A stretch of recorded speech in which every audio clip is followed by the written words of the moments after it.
My name is Maya and we met in 1996, I think, a long time ago. I am Chino Lee Scott-Chung, and Maya and I have been together going on 16 years. We both wanted to have kids, and we both knew it when we got together, and that was one of the big reasons why we knew we could be together and why we both pursued the relationship with each other. He's been in the gay Asian male community for years, since the 80s, and I've known him since then, since the late 80s, and he knew more about being a donor than we did.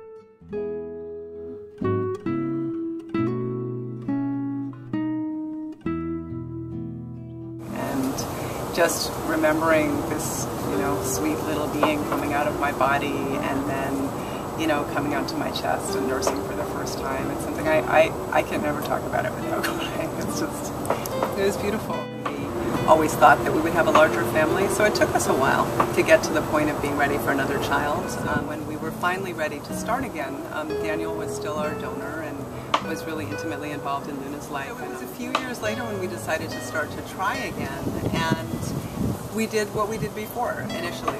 We started at home and we tried to get pregnant at home, and sadly it didn't work. We tried for a couple months, and like any older parents, we thought, okay, if that's not working, let's move on to the next stage. I sat down with a very, very nice and very sympathetic doctor who said, well, because you are two women and you have a known donor, if you want to access getting intrauterine insemination or assisted reproduction, the only way right now in this state that you're going to be able to do that is to go in and pretend that I and our donor were a couple, and basically lie and see we were a couple, and then we would be able to access services.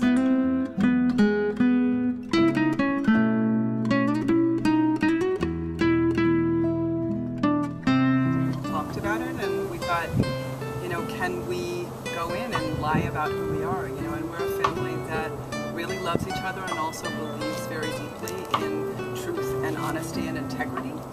And we're also a family that had been married and annulled and married again, and really, worked really hard to be able to be protected and respected as a couple and as a family. And the thought of needing to actually lie about who we love and who we are in order to expand our family just seems so painful and so fundamentally wrong. So we decided not to lie, and we decided to go on. We got a referral to a reproductive endocrinologist, and we presented ourselves as we actually were, as two women that had, a friend who was our donor, and we were denied services. We were told that we couldn't do this in this state. Very, very stressful. It was also very humiliating, frankly.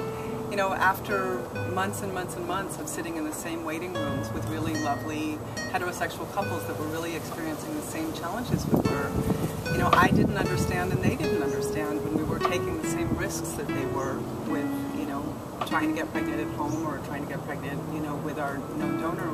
Why were we denied an effort? And we'll never know whether if we had been able to have the opportunity to have access to care in a time when I was younger, in my fertility window, whether we would have been able to have another child.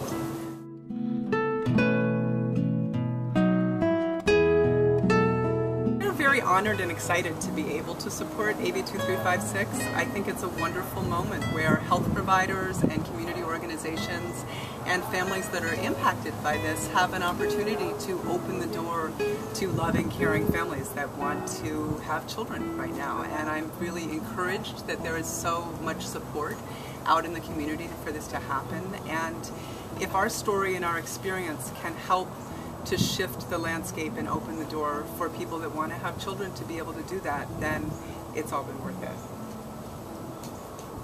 Nice.